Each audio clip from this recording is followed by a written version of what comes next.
This is the Loan Creator YouTube. We hope this video helps. In this video, I will review Navy Federal credit limits. Understanding how Navy Federal determines your credit limit is key to maximizing your card's potential. They assess several factors, including your financial history and relationship with the credit union, to set an initial credit line.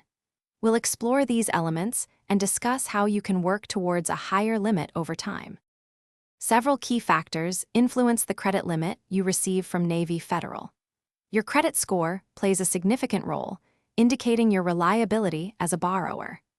Additionally, your income and debt-to-income ratio are carefully considered to ensure you can manage new credit. Maintaining a strong payment history and keeping your credit utilization below 30% are also essential for favorable limits.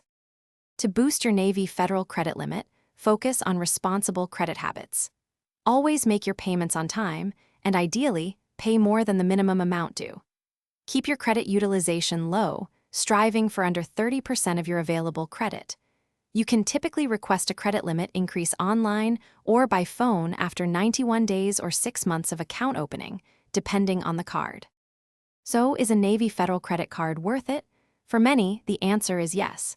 They offer competitive rates, no foreign transaction fees, and a strong focus on member service. Many cards feature attractive rewards programs, such as 2% cash back on all purchases, providing real value. Plus, they offer tools like free credit scores to help you manage your finances. Check the description for a link to these leak-proof containers and other great deals. Thanks for watching. Consider subscribing if we helped you.